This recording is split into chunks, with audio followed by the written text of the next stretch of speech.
Welcome everybody to the Future of Children. We're going to be starting momentarily.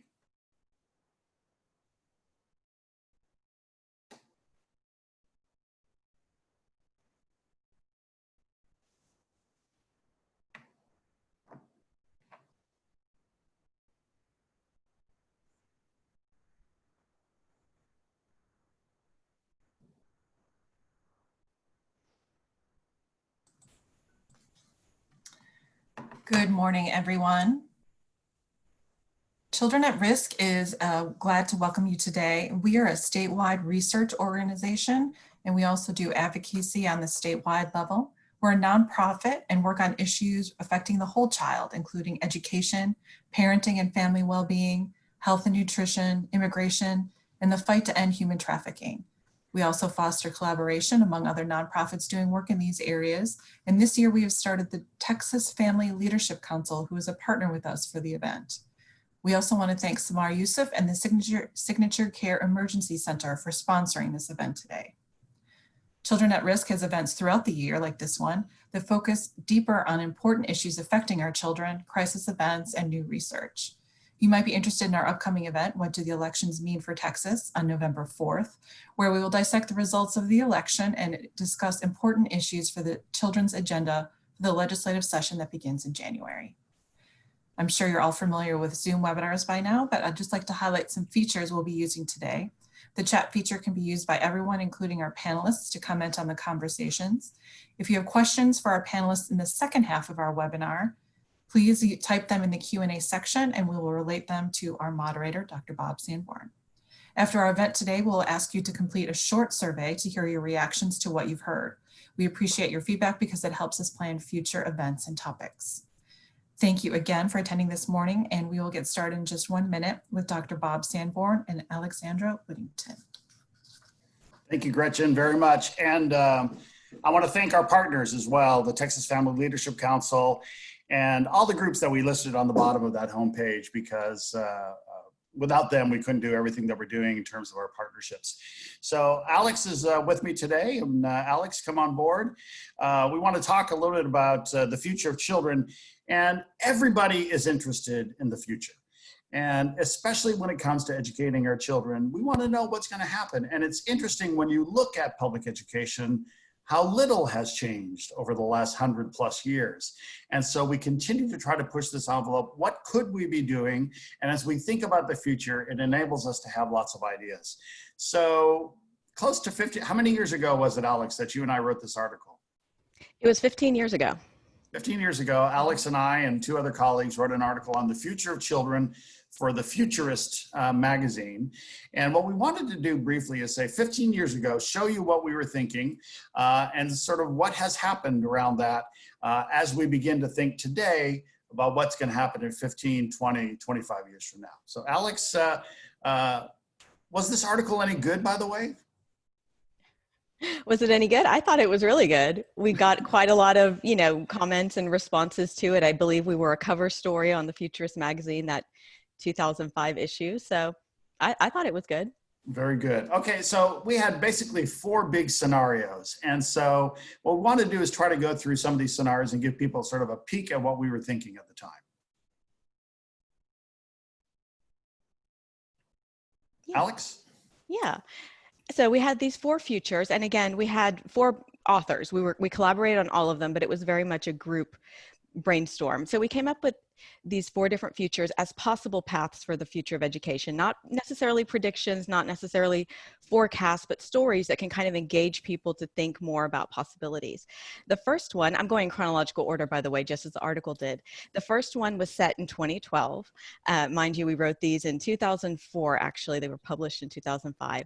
And in this scenario, we talked about education having implanted information nodes where information flows directly into the brain wirelessly with either implants or these sort of what we call direct information visors, which would let teachers and parents, anyone observing the child, to monitor the learning.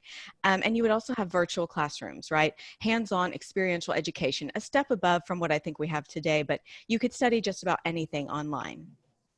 And remember, we were writing this, there weren't even iPhones at the time, right? I think I was excited to have a Palm Pilot. And so the idea of looking into the future, and this is before the Google Glasses, and in a sense, Google Glasses were sort of feed into this. Wi-Fi sort of feeds into this idea. And how real was this idea for us, Alex? Well, I think then it was very speculative, but since then, and not too long after our forecast date, Elon Musk actually started a company called Neuralink, which you're hearing a lot about now. He started in 2016, and that's literally an implantable brain-computer interface, which is intended for like paralyzed or disabled people to be able to use communications technology, but they're actually starting human trials this year to advance BCI, brain computer interface, for people with neurological disorders. And this so-called brain hacking is said to allow someday telepathy, uploading thoughts and memories, and allowing people to interact very seamlessly with like AI, virtual reality, artificial reality or augmented reality.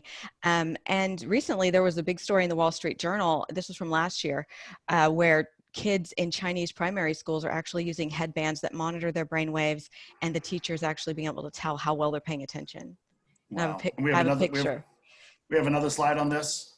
Yeah, I have a picture. Actually, I took a still from one of the videos where you can see the kids wearing the headbands. And so the different colored lights on the front of the headband tells the teacher how well the student's paying attention, according to their brain waves. So it's really interesting. They're using a lot of factors like detecting micro expressions, watching the eye movement and stuff to tell if kids are learning. And in a sense, Alex, of all the ideas we had, this was almost, for lack of a better word, the creepiest idea, right? I mean, that's the idea, it was almost Matrix-like, right? The idea that you could plug in and learn stuff. We all love the idea of being able to plug in and know Kung Fu or karate or something, or another language, right? But this is as close as it comes to that. Would you say, before we move to the next one, was this prediction right or wrong? I'm going to say right. Yeah. Yeah. Just based on the evidence. Yeah. And still developing, as all these are. Let's go to the next scenario. So this was the idea of homeschooling, right? And homeschooling was sort of this idea that in 2004, we were predicting that by 2014, we'd have a lot more homeschooling, but we'd have this polarity between homeschooled and public school. This is something that we're really seeing, especially now, I would say, during the coronavirus, Alex. Definitely. And that's what some of the kind of the fact checking that I did on this scenario yielded. Apparently, the homeschooling associations have seen a huge explosion in interest, as you can imagine. One of them claiming that they've had a 300% increase in member families just since COVID started. 28% of parents now view homeschooling as much more favorable than they did prior to COVID. And participation in the labor force by women is actually dropping, as you know, it dropped as school season approached. Women started leaving the workforce, whether by choice or by force. It's not entirely clear, but there does seem to be this pattern where a lot of people's focus and energy is shifting towards homeschooling. Yeah. And for lack of, I mean, in a sense, the coronavirus has accelerated a lot of these predictions in many ways. Maybe not the first one, but these and the other ones that we're going to hear about today, it's sort of accelerated a bit. Definitely. And so one of the things, when we go to the next slide, that I picked up on as a futurist was just these sort of new iterations of homeschooling that are taking place. I decided to sort of emphasize the extremes here, but the pictures here represent two things. One is called road schooling, which sounds really interesting. It's actually, obviously more well-to-do families can make this happen, but it's buying an RV, taking the family on the road and studying, working, living, out wherever you want to be. And they're finding that there's a lot of experiential kind of hands-on education opportunities there. And then the other one is these vacation packages that are being marketed out of, Cozumel and different resort spots where you can book your hotel room that comes with a Zoom tutor to keep your kids in school while you enjoy your, spa treatments and beach time. So in between your Zoom work meetings that you get to do, but at least you don't have those crazy kids bothering you. But this is obviously a good segue into our next one, because this is sort of a symbol of this separation, right, of affluent and not in terms of how we're dealing with our kids in education. So let's go to the third scenario. Alex? Right. So this one was about basically economic, demarcation between people happening as a result of the way the schools went. This takes place in 2020, interestingly enough. And what we saw was a class system that was based on education levels, where basically the poorest neighborhoods and poorest schools didn't really improve while the more affluent areas did. So one of the main problems here was that people were getting into college, but they weren't prepared when they got there. There was a big emphasis on high school completion without much regard for, the quality of the education in every school. And I think this is an idea that people understand today as we speak. Again, the coronavirus has maybe accelerated it, but we were planning, we did a whole thing on the resegregation of America's schools, and we have seen over the last decade this class system that's developed between education levels, that it's clear that in many cases, your zip code dictates what your education is going to be and how successful you're going to be based upon your education. So I think this is one of those scenarios that was sort of spot on, and that we hit 2020, we probably could have, put 2015 in there as it developed. One of the things I often talk about is how even when President Obama was the president, it wasn't until his last State of the Union that he even mentioned poverty.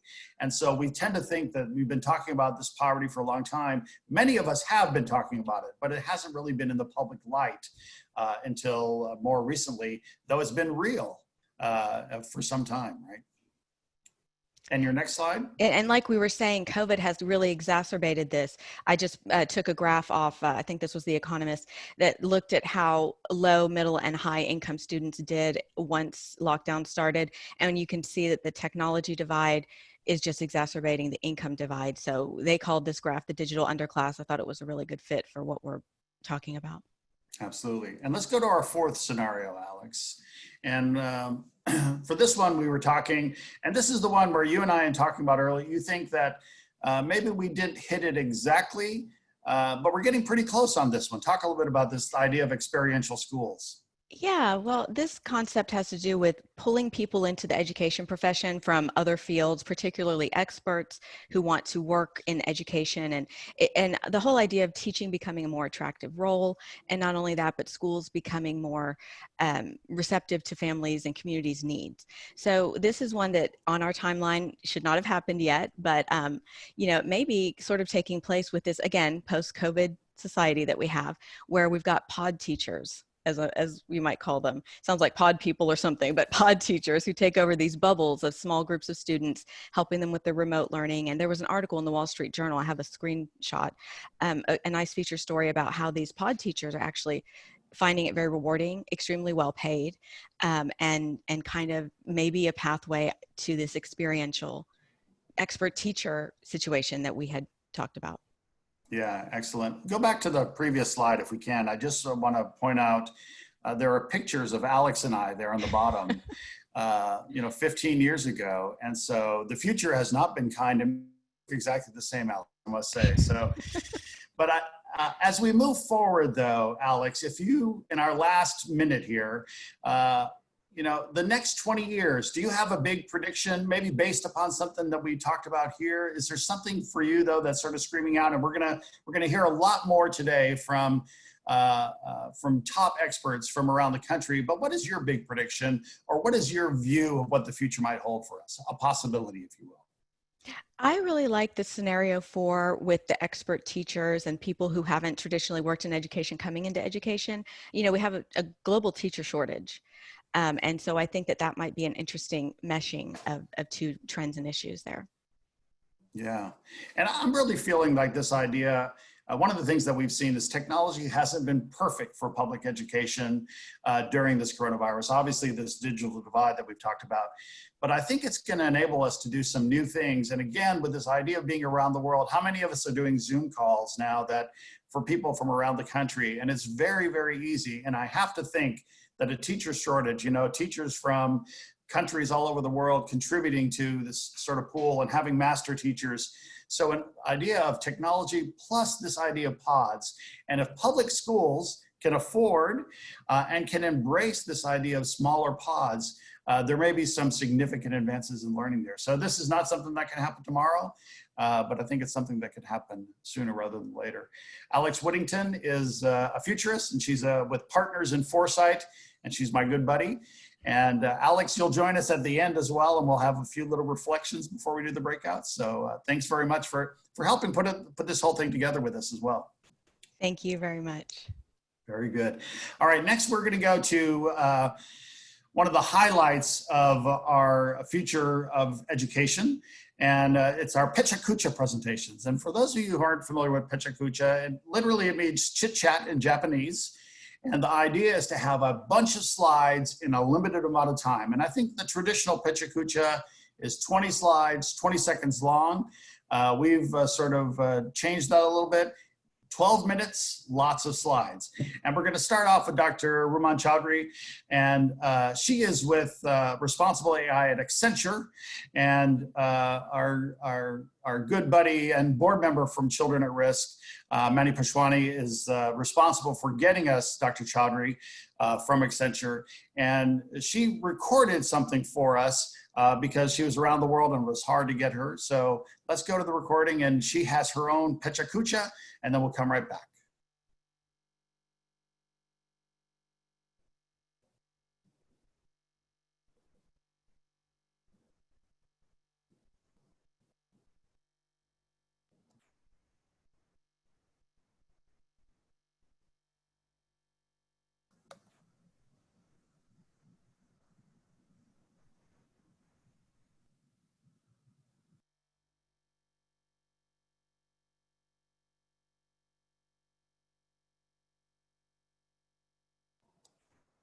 Are we able to get the sound on this?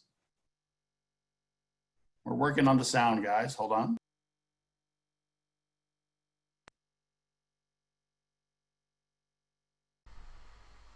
Hi, my name is Dr. Ruman Chaudhry, and I'm the Global Lead for Responsible AI at Accenture Applied Intelligence. I'm here to talk to you today about artificial intelligence and children. And I'm going to ask you the question that climate activist Greta Thunberg asks people at her speeches. She wants them to imagine her 75th birthday in the year 2078. I invite you to imagine a child in your life and imagine what their 75th birthday will look like in a future that's enabled by artificial intelligence. Is it bright? Is it happy? Are they thriving? Is the world a wonderful place where they're free to take actions and do what they'd like? Are they flourishing? And are the people around them well cared for? And are civil society and are their institutions supporting them? So the reason Greta asked this question, and the reason I asked this question of you, is when we think about these technologies or any sort of implementations of policies that affect children, we're not asking about today's world. We're actually asking about tomorrow's future and what the world is that we will construct that they will have to deliver on. And this is really important when we think of the field of artificial intelligence. It's still young, it's still nascent, and folks like myself, we work on creating responsible, ethical use of this technology for good reason. Today, artificial intelligence has amazing potential to disrupt and change every industry, whether we're talking about government services, education, whatever we want to talk about, like services online, and how people work, live, and play. However, we're already seeing the negative impacts of poorly done, poorly designed, and non-thoughtful artificial intelligence.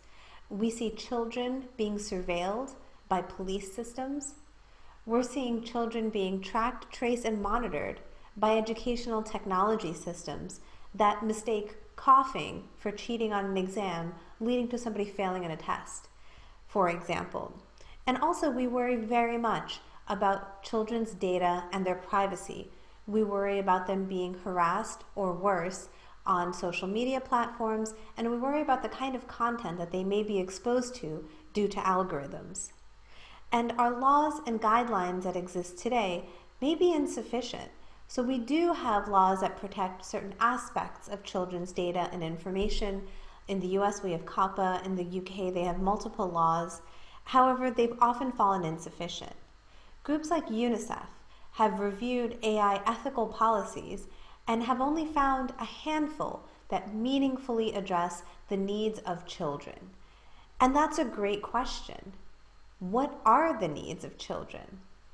So at a recent AI for Children event, teenager and inclusivity advocate, Esem Yilmazalitoglu, said that AI is being developed by adults, but we need to make sure that these adults think about what children need when developing it. And I'd push that even further to say children need to be in the room when designing artificial intelligence for children. Now that may sound ridiculous or silly, but actually it's not. Inclusive design means many different things, including skill, ability, and background. And what better background for individuals to design technology for the future than to be children? And by the way, children are amazingly creative and imaginative in the technology that they imagine. For example, teenager Emma Yang created a technology using facial recognition called Timeless. And Timeless actually enabled individuals with Alzheimer's, including people like her grandmother, to recognize family members when they entered a room. And what a beautiful way to pass on a generational technology where her grandmother was able to retain dignity and sense of self while Alzheimer's, impacted her life. The thing is, youth engagement is very rare. The UN-backed Internet Governance Forum created a program to bring youth ambassadors to its annual summit. UNICEF and its partners have been working through Generation AI and similar initiatives to engage young people in defining their rights in a digital age. Harvard University's Berkman Klein Center for Internet Society has a group called Youth in Media, and this Youth in Media project have partnered with young people, educators, researchers, and practitioners to design more than 100 educational tools to engage and teach youth about the digital world. So as an example, they collaborated with teenagers from a local innovation school to create something called Nuvu Studio and developed a playlist of learning experiences to copyright, license, and create best practices for young digital artists and creators. And that's another wonderful thing to bring up. Engaging youth in artificial intelligence is not just about getting more kids to program. It's actually to have kids who are artistically inclined, musically inclined, mathematically or not mathematically inclined, to be part of the conversation of AI development. Now, go back to that kid you were thinking about and that future you were imagining for them. What are they doing in this future? In this future, is everybody programming? Probably not, actually. So as we build our artificial intelligence future, and as we build it with children in mind, we can imagine a world in which our use of artificial intelligence is so incredibly seamless that everybody is part of the contribution process. I can imagine a world in which the development and creation of AI is as simple and as familiar as going on the internet and searching something on your browser, or spinning up a website using one of the many providers out there. This is something that required deep coding and programming knowledge in the 90s, and today can take anybody a matter of minutes as long as they have a decent internet connection and as long as they have a decent accessible computer or a laptop. Which then brings me to another point. What do we talk about when we talk about this AI-enabled future? What sorts of rights, protections, and accessibility do individuals have? And what do I mean by accessibility? Well, in the era of COVID, more and more learning is moving online, and more children are engaging on the internet, and it's wonderful. They should. And as they do, they're engaging with more and more artificial intelligence, or hopefully, they're getting more curious about a digital world. Now, when we create these systems, how are we developing them so that children are creating the things that they want to see? In other words, how do we create a human in the loop? So one of the biggest catchphrases in AI, and one of the most difficult to resolve, is this notion of human in the loop. So creating meaningful engagement, interactive systems is absolutely critical to an AI future in which everybody's part of the AI development process. Today, when we think about human in the loop, we maybe think about how, you get to say yes or no, or maybe you get to choose what song you're listening to on a playlist.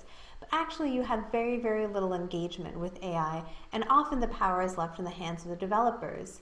I hope that in a future that is enabled with AI, and in the children's minds of AI, they're the owners and they're the developers, not others.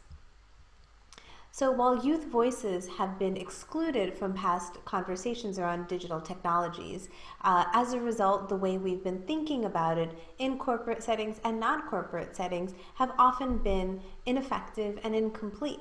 So, when we build these technologies, we just think of children as little grown-ups, but they're not. They have their own sets of needs, wants, and desires. So I want to talk about interesting potential technologies that can be built for children to enable an amazing AI future. And all of these are actually within the realm of the possible.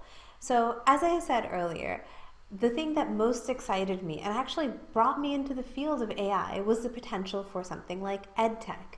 So we know that the base of knowledge is actually freely available on the internet. So why shouldn't everybody have access to it?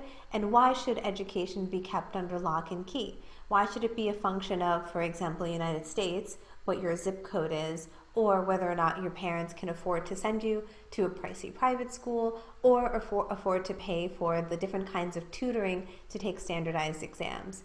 And for a long time, individuals, educators, policymakers, parents have bashed their heads against this problem. Well, we know we have this system, and the system doesn't work for everybody. So how can we create a system that is designed for the whole child? And when we think about the whole child, this is where artificial intelligence can really take root. So like I said, it excited me, and here's what made me really excited. Imagine artificial intelligence technology that is able to understand the best way that a child learns, whether a child is happy emotionally and mentally, and cultivates their education around what makes them excited. The purpose of education is not actually to get straight A's. The purpose of education is to learn. And I would even say the purpose of education is to learn how to learn and to learn to love learning. That is actually a job as a teacher, at least in my experience. Having been an educator and instructor, that's what I took as my responsibility. So how can we use this technology to give children a love of learning in a way that is applicable to their whole lives and their whole selves? So one way would be to create customized technology that is built around the child. So again, I mentioned the phrase human in the loop. In this case, a child in the loop would not mean that the technology is tracking them to see if they're cheating or seeing if they're meeting standards. What actually this technology would do is understand the child's emotions, the child's state of mind, what their interests are, what their current educational achievement is, and how they can push them a little bit outside their comfort zone so that they can learn and grow as individuals. And again, the purpose of education is not just to pick up knowledge. It's not just to wake up, like Neo in the Matrix, and have a microchip in your head that tells you the answers, but actually it is enjoying the process of learning, of pedagogy, of growing and evolving as a human being. The thing about artificial intelligence, it is often built on recommendation systems, so systems that take information about you and try to create a prediction of what it can, of what you would like.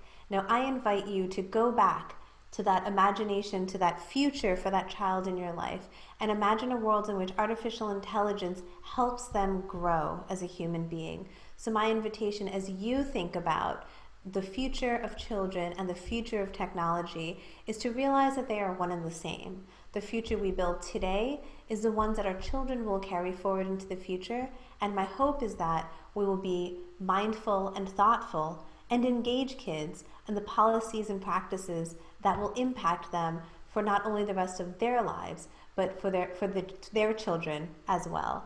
Thank you very much.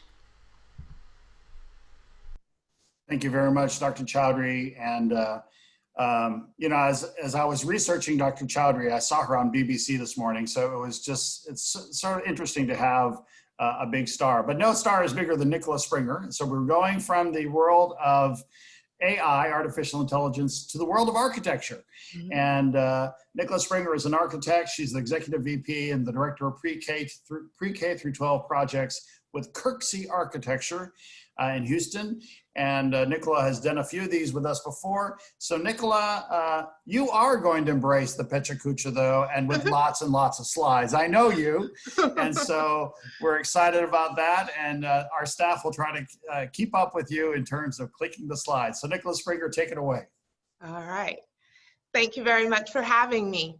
So today we want to talk about design matters, and our topic today is the catalyst. Next slide, please.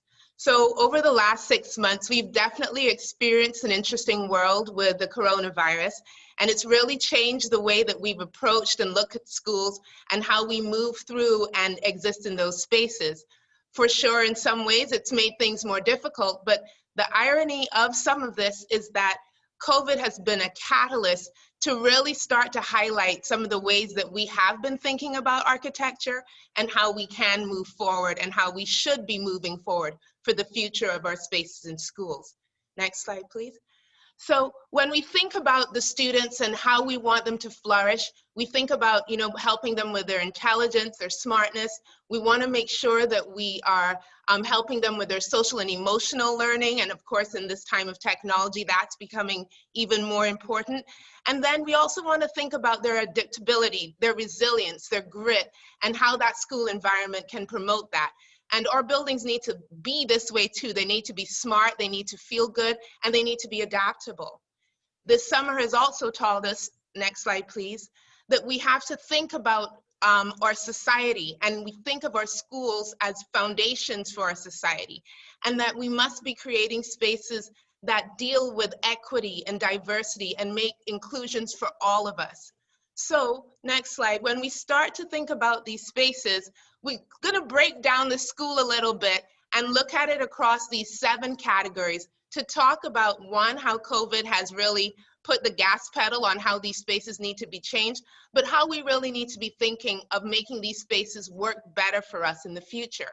So we're going to look at restrooms, clinics, learning centers, cafeterias, outdoor learning spaces. We're going to look at some building planning and some site planning. So I'm going to keep talking fast, and we're going to go to the first slide with restrooms. And certainly with COVID, restrooms have become this sort of hook of a space where, the idea of staying clean, washing your hands is very important.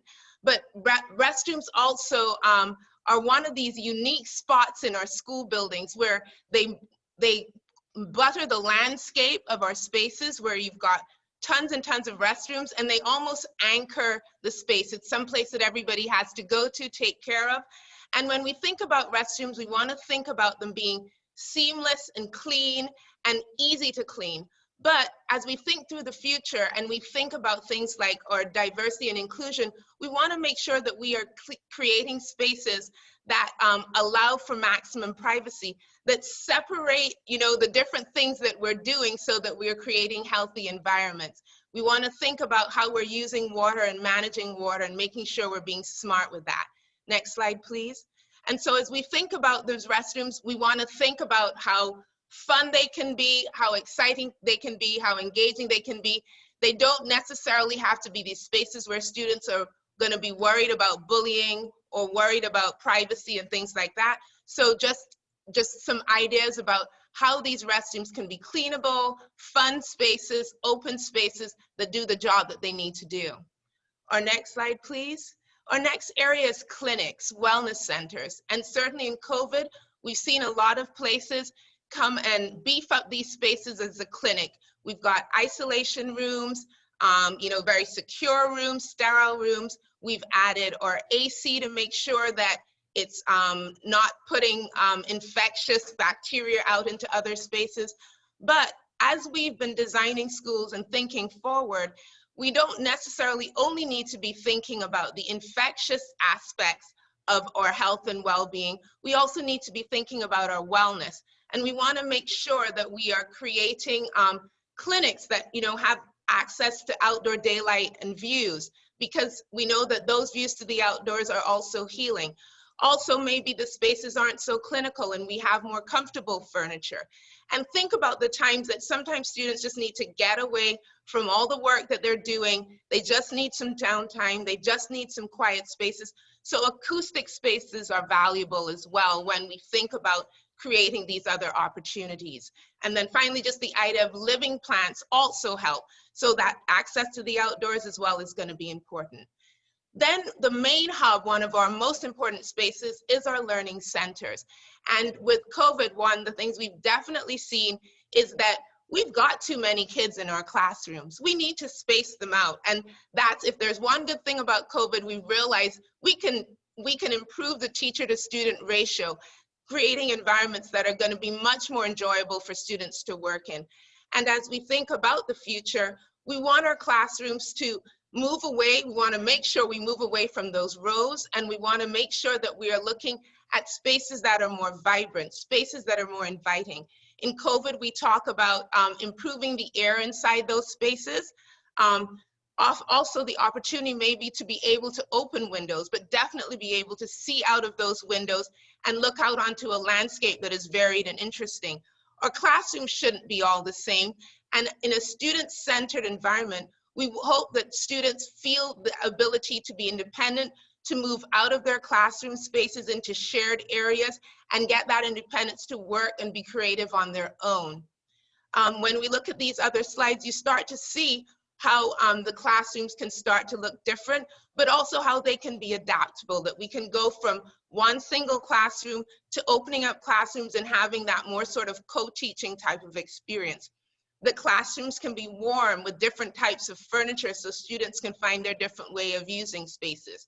Or that collaboration spaces outside of classrooms where students can still be seen by their teachers are inviting spaces where students can work independently together. And then I think another really important space is those maker spaces where there's the conflation of all different types of learning and creativity happening in one classroom. So your science classroom is not only about science, it's about maker space, and analog stuff like sewing machines, etc., can extend that learning experience for a student. Next slide. When we look at this slide, here's how we could possibly even go further. These are some schools designed by an architect in Sweden, Rosanne Bosch. And here you see that the architecture, the space, the elements themselves are engaging and exciting, and almost creating a learning landscape, a space that unfolds in front of you. And it would be lovely to see us moving outside of our boxes and even further into these more exploratory landscapes within our schools. Our next space is our cafeteria. And that's also another space where we've seen affected by COVID, these large assembly spaces where tons of children are coming. And what's important is that we want to make sure that we're creating an environment where students feel that they can move safely and freely, that there's an importance about the access to food and understanding how important food is.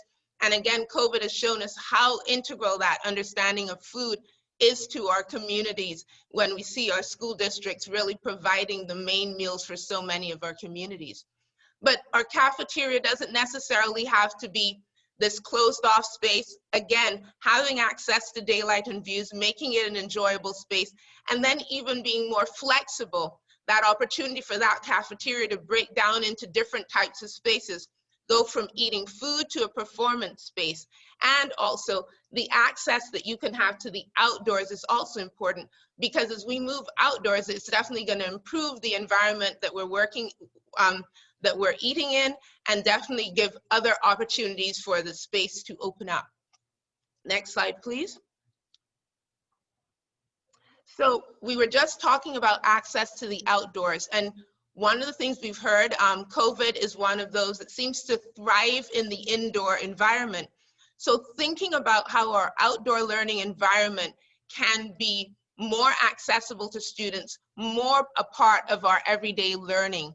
Looking at how we program those spaces, making sure that we provide lots of different opportunities for students to learn.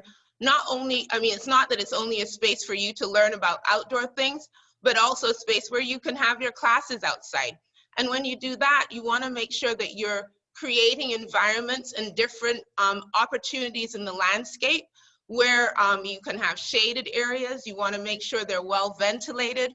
and opportunities in the landscape to learn about how we're looking after our environment, whether those are rainwater collection systems, how we manage the storage of runoff and rain on our site, making sure that we're creating positive outdoor learning environments for our students and spaces that we can spend more time in. So when you're creating those outdoor pavilions, you want to make sure that you have fans.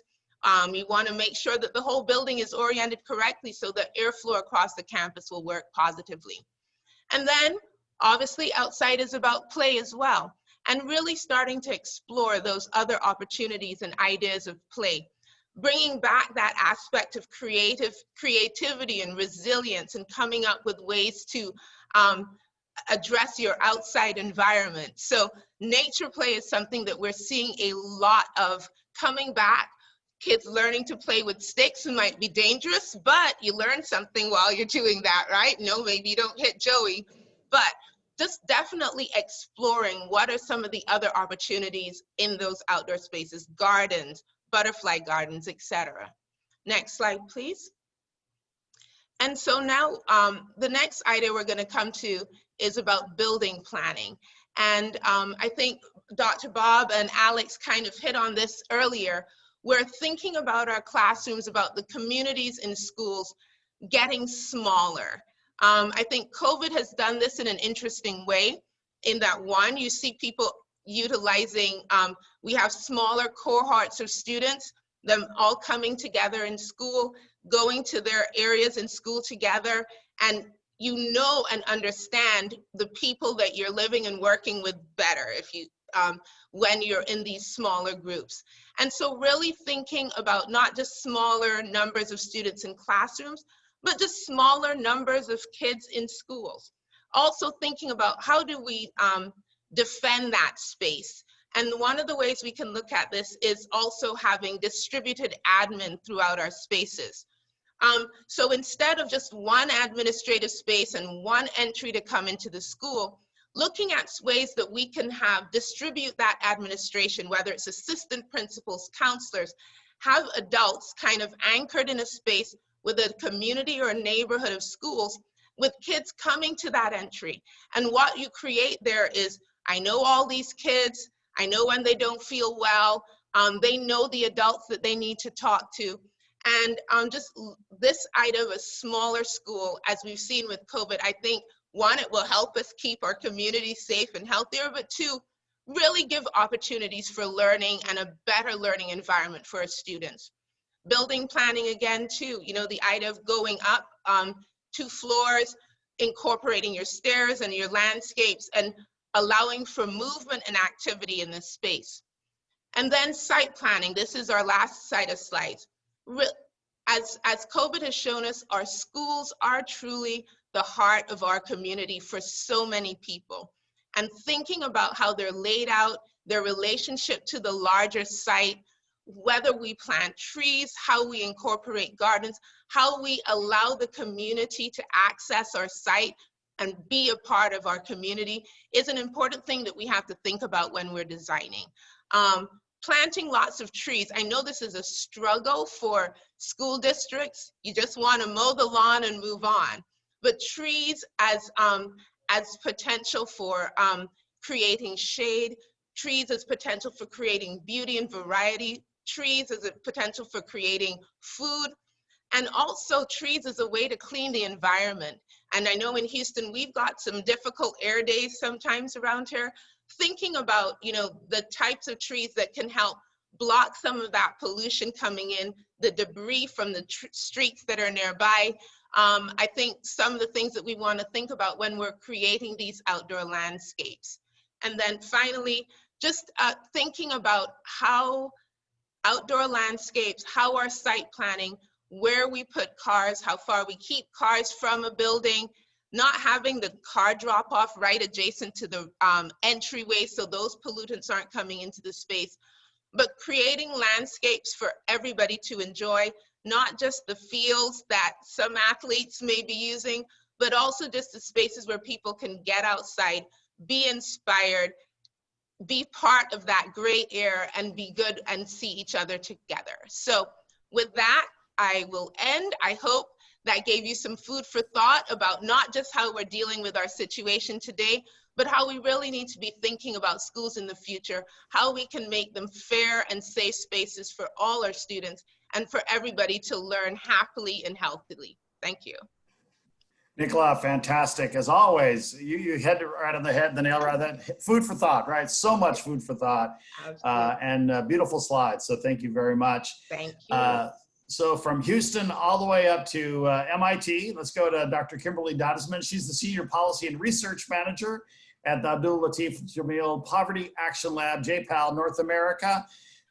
Kimberly, thank you so much for being here. Take it away. Thank you. We can go to the first slide. So I am really happy to be here today. It's exciting to be amongst all these interesting speakers. Just a little bit about JPAL North America.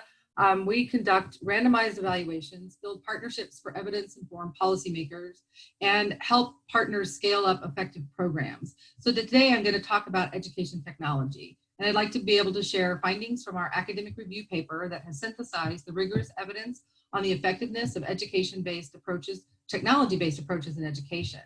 Our review of the evidence identifies trends, key lessons, and gaps in the existing literature across 4 main categories of EdTech: access to technology, computer-assisted learning software, technology-enabled behavioral interventions, and online learning. So first, I'll talk about the review, then I'll talk about the impact of COVID on learning outcomes and how technology might play a role in helping kids and families catch up. So why EdTech? Technology has the potential to help overcome challenges long considered intractable in education. The US EdTech industry is worth about $2 billion, yet the growth in EdTech has far outpaced rigorous research on which uses of education and technology truly help students learn. Should schools invest in giving a laptop to every student? What types of educational software have been shown to support learning, especially for students who struggle with traditional instruction? Can low-cost text messages, reminders, increase college enrollment or help parents support their child's learning? Can online courses increase access to education among non-traditional learners? Existing inequality raises the stakes behind these questions. Without clear evidence, policymakers struggle to identify or scale up uses of technology that close gaps in educational achievement. So let's look at the findings from our review of over 100 experiments to better understand how different kinds of EdTech can impact student learning outcomes. So first, access. Disparities in access to information and communication technologies can exacerbate existing educational inequalities. Students without access at school or at home may struggle to complete online assignments and may have a hard time developing digital literacy skills. However, supplying computers and access to the internet alone generally do not improve students' academic outcomes. Programs to expand access to technology have been effective at increasing use of computers and improving computer skills. Though perhaps intuitive, this is noteworthy given the logistical challenges of technology distribution, the potential reluctance of students and educators to adopt technology into daily practice, and the increasing importance of digital literacy skills. Next. Targeting instruction to meet students' learning levels has been found to be effective in improving student learning. But large class sizes with a wide range of learning levels can make it hard for teachers to personalize instruction. Software has the potential to overcome traditional classroom constraints by customizing activities for each student.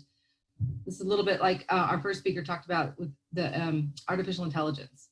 Educational software, specifically computer-assisted learning programs, range from light touch homework support tools to more intensive interventions that reorient,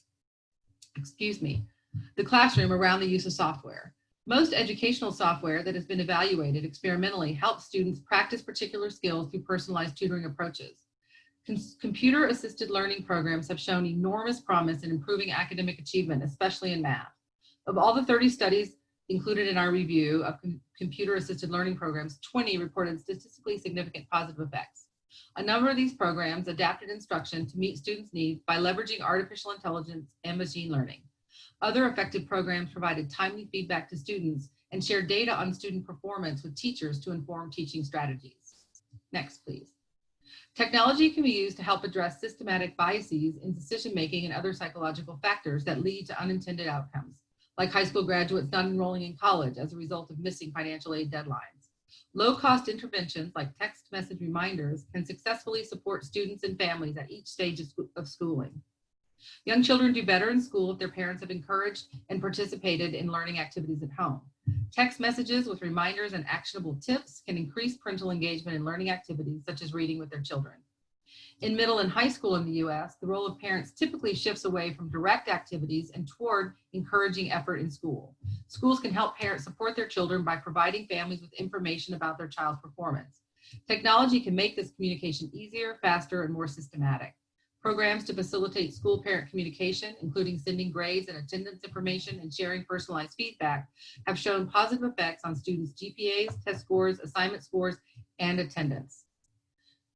Students' educational performance can be heavily affected by emotions, beliefs, and attitudes. Technology-enabled social psychology interventions aim to alleviate psychological barriers and cultivate confidence and positive learning attitudes. One example is Mindset, a social psychology intervention that's an app. It provides messages that reinforce the idea that intelligence is not fixed and rather can grow through hard work. Yet, despite promising evidence from small-scale studies, large-scale studies have found that technology-enabled social psychology interventions do not improve academic outcomes on average. Finally, online courses, next please, are developing a growing presence in education, but the limited experimental evidence suggests that online courses lower student academic achievement compared to in-person courses. However, students perform similarly in courses with both in-person and online components compared to traditional face-to-face classrooms. In massive open online courses, otherwise known as MOOCs, behavioral interventions like the mindset intervention I just described increased course persistence and completion rates. Next slide, please. So thinking more about parents, how can tech support parents? So as I mentioned earlier, text messages have been found to be an effective behavioral tool to help parents support their children's learning. Text messages can provide parents information, suggestions, encouragement, or reminders. Some examples. One study found that text messages increased reading efforts among parents, and this was particularly true for parents who scored low on a test that measured parents' patient levels. Another study found a significant increase in parent involvement. This increased involvement translated into children's academic gains, specifically higher scores on early literacy assessment. And the benefits were particularly large for children who had scored below the median on baseline skills assessment, so those that were struggling the most. Messages can also be linked to what's happening in the classroom during a given week. For example, one study asked pre-K teachers to send 2 text messages per week related to a book being read in class. The first text introduced a word and the second provided ideas for activities. The study found increases in children's knowledge of those curriculum-aligned vocabulary words. Next, please. So we had a relatively strong sense of how technology can work to improve learning and support parents. Then came 2020 and the COVID pandemic.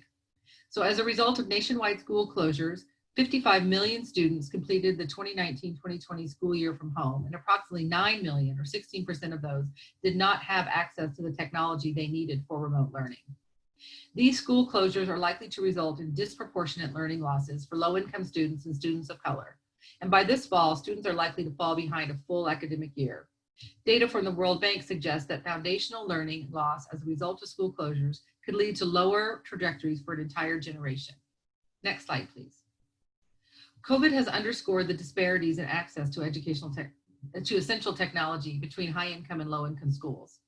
An EdWeek Research Center survey found that 62% of leaders in districts with poverty rates under 25% said that all families had access to home internet. For leaders in high poverty districts where the poverty rates exceed 75%, just 31% of families had the necessary access. This suggests that a significant portion of students have no way to access learning at home.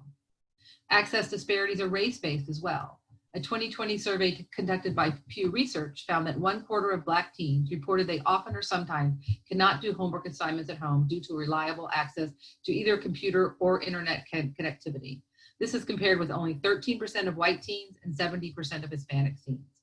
It's clear that districts, schools, state, and local governments will first need to address the issue of access in order to implement equitable and effective programs to keep students learning during the pandemic. The number of students impacted by school closures and disparities in access to learning are unprecedented. And researchers have turned to existing evidence on missing school to understand the potential learning loss for students. Examining the impacts of unique events like Hurricane Katrina, analyses suggest that students who are already struggling will fall further behind. Learning loss will likely be greater in mathematics relative to reading. Next slide, please. Can technology help students catch up? As a first step to minimizing the impact of the pandemic on student learning, states and districts need to ensure that all students have access to technology that they need to succeed. So as we noted earlier, simply expanding access to technology on its own typically does not improve learning outcomes. However, during the pandemic, providing students with these essential tools is critical to support remote learning. Computer-assisted learning software is designed to help students progress through topics at their own pace while receiving feedback and advice. Computer-assisted learning, or CAL, makes it easier for teachers to monitor and grade progress, to assign new topics based on each student's level of understanding. Teachers can choose specific content and exercises that align with their own curriculum. Teachers can adapt CAL either as a homework tool, an in-class supplement, or a review tool. The focus on personalized instruction and adaptability make CAL programs a useful technology to help students catch up and stay on track. Next slide, please. So can simple text messages really support parents during the pandemic? COVID-19 has further exposed significant weaknesses in schools' ability to engage families in solutions and planning, or even communicate the most basic information. Schools need to invest in communication tools, systems, and training to ensure every family receives the information they need to help their children. While many schools now operating remotely or operating in a remote plus in-person schedule, parents and caregivers are faced with the daunting task of supporting their children's learning from home. While most parents lack experience as educators, approachable and simple interventions such as text messaging will be critical to help parents respond to this challenge. Next slide, please. So where should research go from here?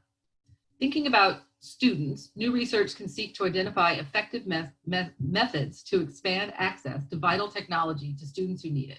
In addition to technology, new research can also explore innovative ways to expand access to evidence-based programs.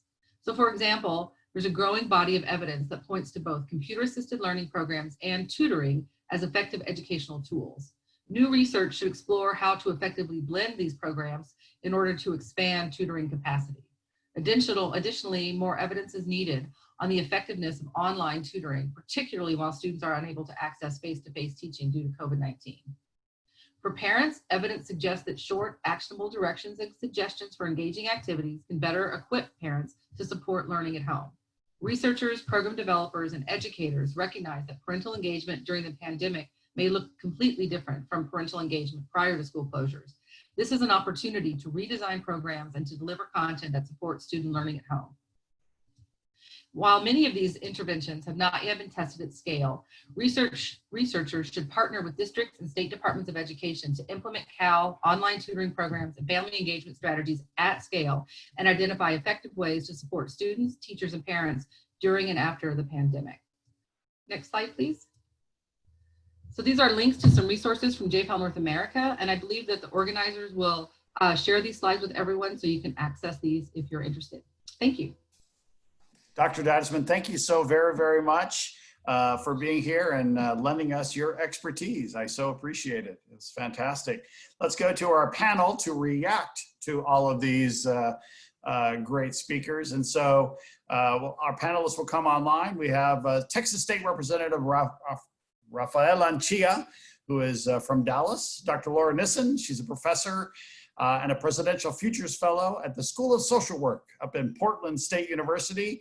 And from the University of Houston, Dr. Margaret Hale, she's a professor and she's the chair of the Department of Curriculum and Instruction at the University of Houston. And so let's get everyone to come online and unmute your videos and unmute yourself, and we'll begin. Here we go, getting everyone on. And Dr. Rafael Anchia, we're waiting for you.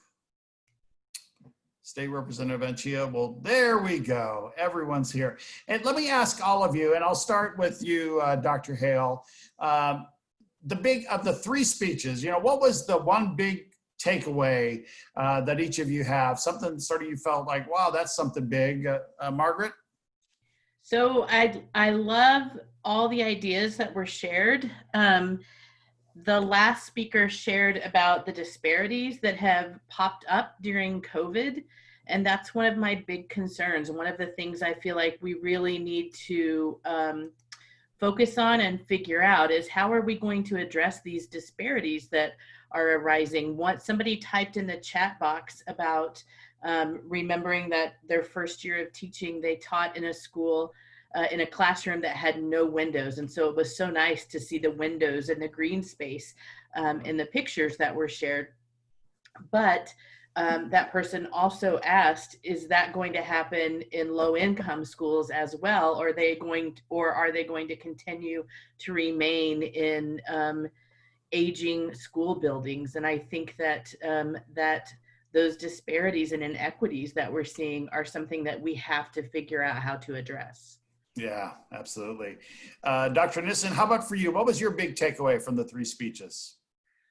Well, I really agreed with Dr. Hale. So thanks, Dr. Hale. That was awesome. I totally agree with that. I think I found all of them very inspiring. In the background of the talks for me was the issue of an underlying lack of structure about how we're going to use technology in the future, ethics, standards. I looked up some data before this event. Over 60 countries have released a range of AI projects, and they're estimated to boost economic output by $13 trillion by 2030. And yet the UN had a report that the research around use of all these technologies is very immature. So when you have those kind of market forces and an immature research base, I worry not only for equity, but all other kinds of issues. And we just have a huge amount of money to be made and a lack of agreed upon ethical and practice standards.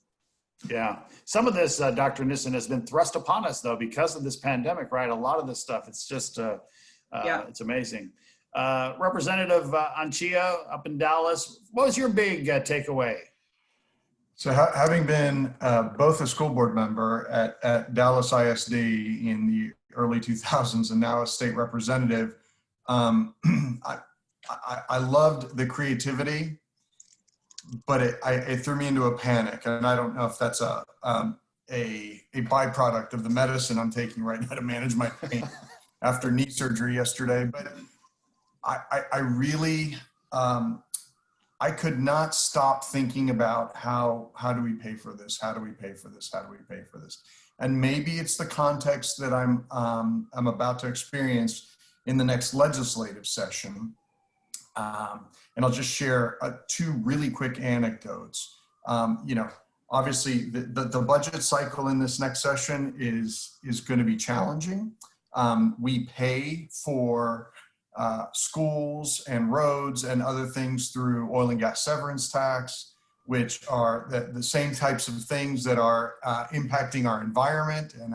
And the quote from Greta Thunberg was sort of ironic in a way for the state of Texas, because a large part of our economy is based on oil and gas. And then at the same time, I thought about the inequities that exist in our system. We passed, for those of you outside of the state, we passed a really historic school finance bill last session, but it was really to get us back to even based on the cuts that we had made during the last financial crisis in 2009. Granted, there were some other things. We did universal pre-K, for 4-year-olds, and we did move the ball down the field.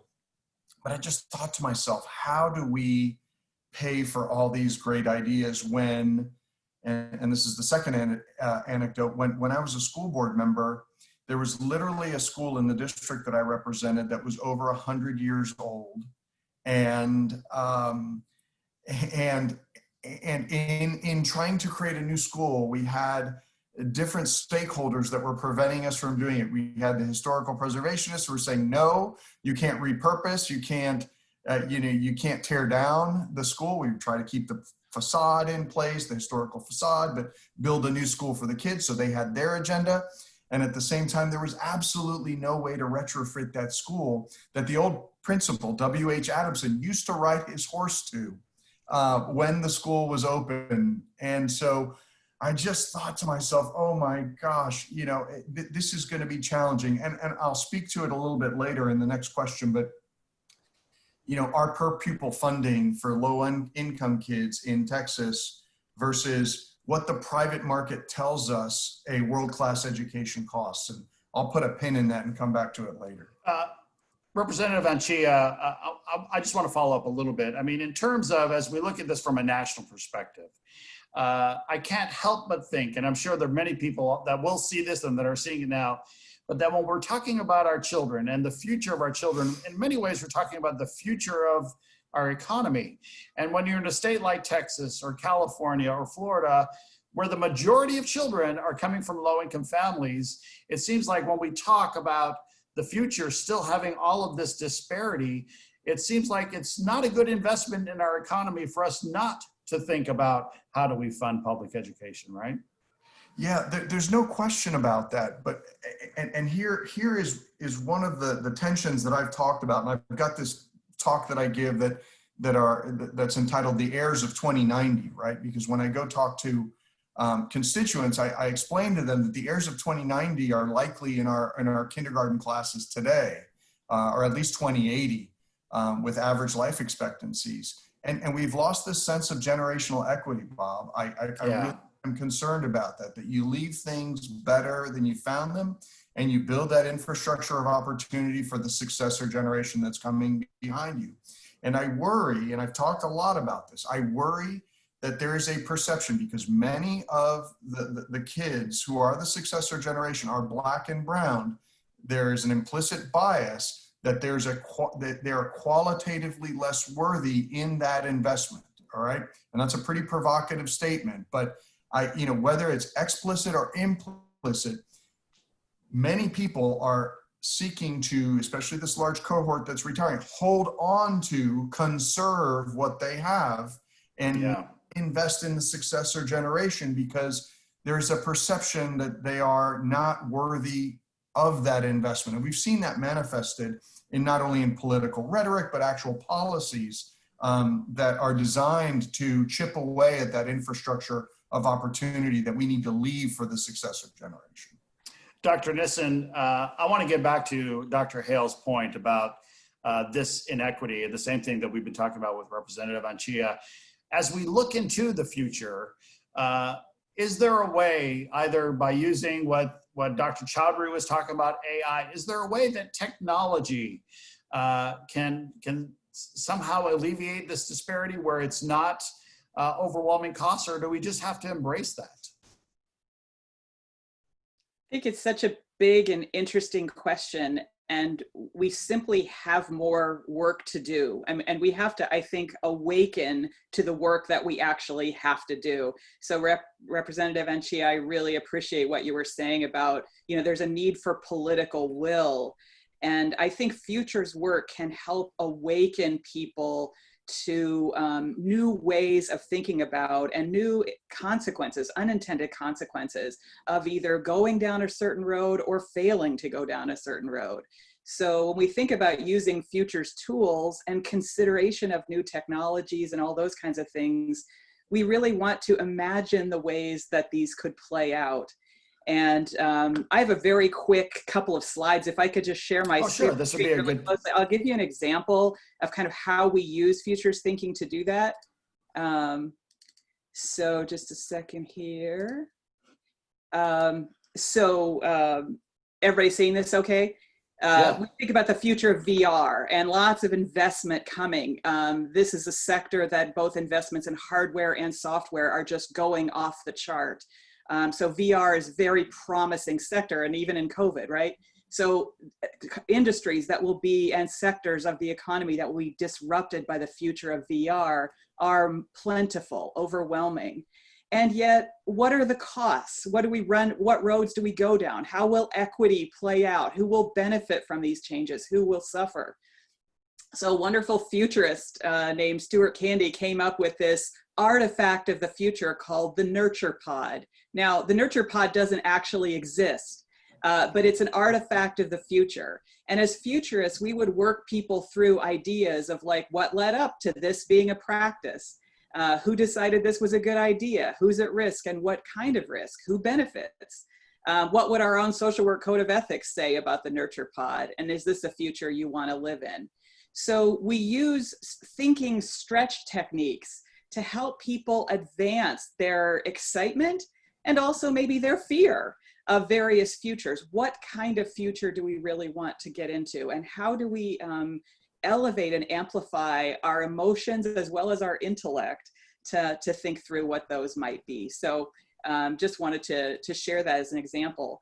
I think technology is an extraordinary set of tools. I am not anti-technology at all. I'm not anti-screen time. I think these tools can do amazing things.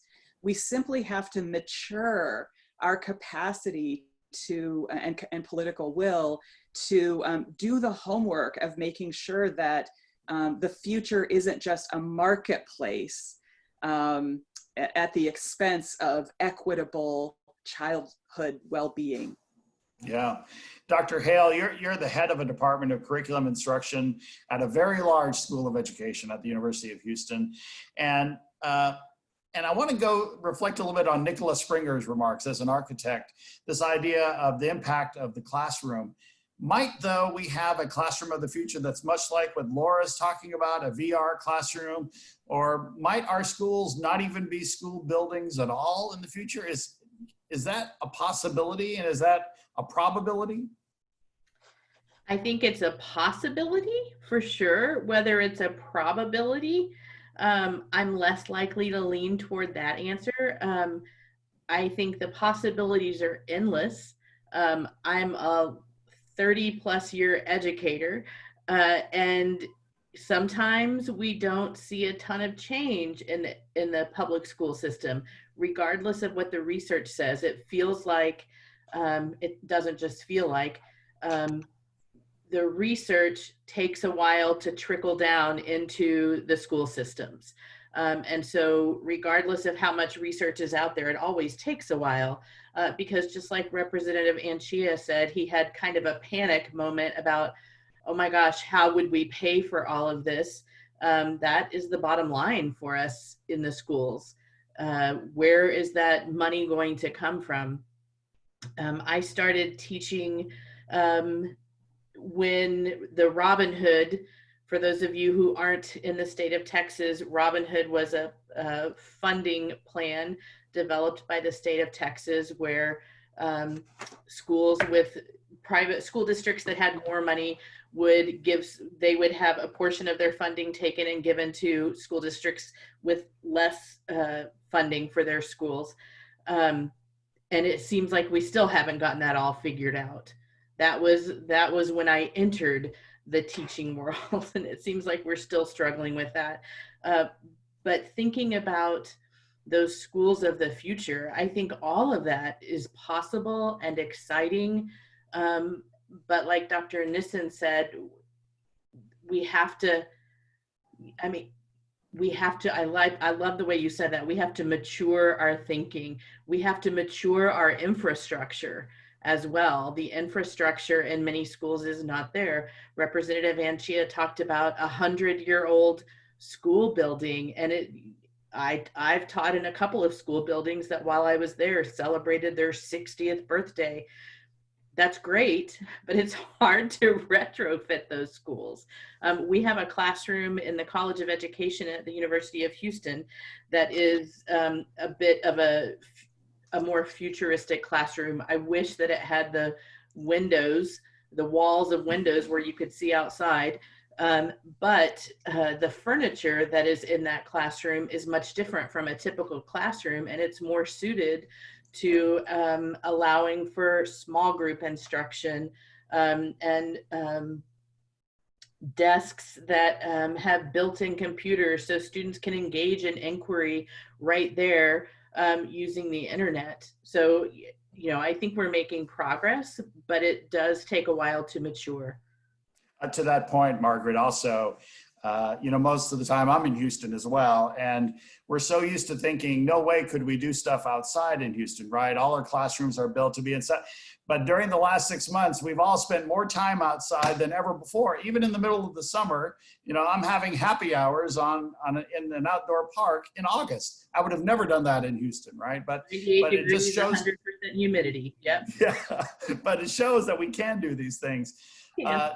Dr. Nissen, as a social worker, or as someone who's in a school of social work, this idea, we hear futurists, and I hear a lot of legislators as well, and public policy people talk about the future of education as being more high tech. But indeed, what we see is that the school is so much more for the majority of our kids, right? It's their most important meal of the day, rightly or wrongly. It's their most important meal of the day. It's their mental health. It's their school nurse. It's a place where the kids go so that their parents can work to put food on the table for dinner.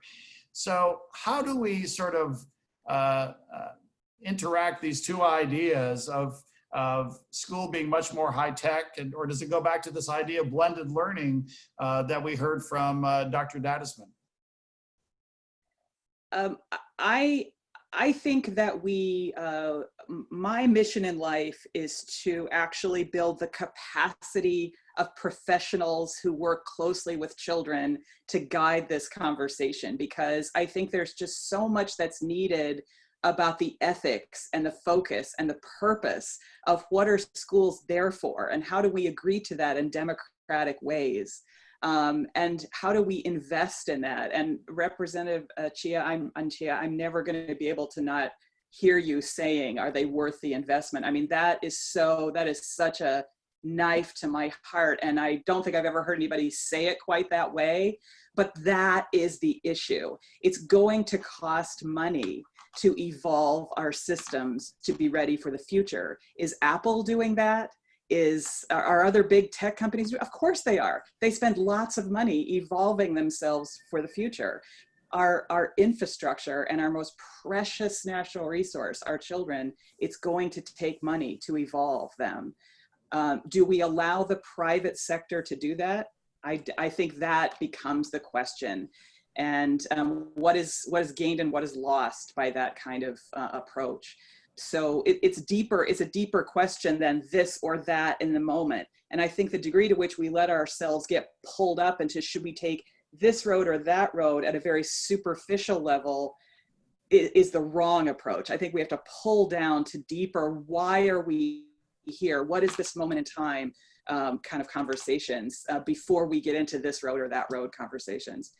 Because centering equity, centering the future of our communities, those kinds of questions, they are at stake right now in this moment. And COVID, as has been said, has revealed much deeper ruptures in what the state of all this was anyway. So we're having a moment when maybe more is possible. The veil between what is possible and impossible is thinner maybe than it's ever been.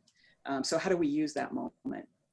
And Laura, segue on. Go on, Bob, if I could just jump in. Sure. It's a knife to my heart too, and I put it in the chat that when I got to the legislature in 2005, I heard senior members talking about government schools rather than public schools. And the narrative is, if less government is good, therefore less government school must be good, right? And that as a former school board member and the son of a 30-year veteran public school teacher who was an immigrant to this country and taught bilingual and ESL, I thought I was in an alternative reality. I didn't understand it, but there is this push towards privatization, this push towards a dismantling of public schools in a way that I think is very scary and very provocative, because underlying that and underfunding them, right? I mean, that goes without saying. In fact, I always ask my friends in the legislature, I said, what would the private market, speaking about, privatization, what would the private market tell us about the cost of a world-class public education in Houston for people who can afford anything? What do they pay? They pay about $30,000 a year, right? I mean, roughly 25, 30, for people who can pay and have a perception about something as a world-class education, that is what they pay in the private market. And our per pupil funding in the public market is sometimes 2.5 times less than what is paid in the private market. So your point about, whether this can be executed in the private market without an overlay of social good, social investment, the fact, I think, Laura, you put in here collectively evolving, right? I mean, us working together collectively. I think is a very difficult and daunting prospect. I don't think the private market could do this. Representative Anchia, you and I have been in this fight for equity for a long time, right? Before people were talking about it, as many others have been, right? But I wonder, will people see this, because we've seen coronavirus make it worse, are legislators and other policymakers going to see this for what it is? Or because we see affluent families moving to these pods, there's not going to be as much pressure, say, on suburban legislators or other legislators that are, where their families are in a different situation than the 60% of kids in Texas, as an example, that are low income or coming from low income families. Will the coronavirus help us or hurt us? I mean, it's hurting our kids. You're muted, Representative. I have to do that once on every Zoom call. Sorry, I had to get that away. Bob, sorry. As chair of the Mexican American Legislative Caucus in the legislature, and there are 41 of us, and I think after this election cycle, there'll be closer to 50. I mean, we pay attention to this because the data that comes out about the Hispanic community is frightening. Only about 57% of Hispanic adults say they own either a desktop or a laptop, compared to 82% of the Anglo community. Think about trying to implement or execute your homeschooling in a smartphone only environment. You have another 40% of Latinos who don't have broadband and internet access. So many of us in the legislature will understand these gulfs that exist in our society because of our constituent base. I do also believe that for households, suburban households, maybe higher income households where you have two working parents, there's also an understanding because this is impacting the ability of women to stay in the workforce. We've seen that manifest during COVID. There's an understanding that maybe we need to double down on our investment in public education, our investment in successor generations. So I'm hopeful that when we come back, that there will be the will. Now, whether there'll be the money is a different matter. Yeah.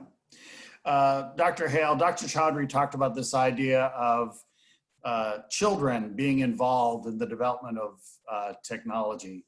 At Children at Risk, we've seen some groups of kids that have been involved, and it's very interesting.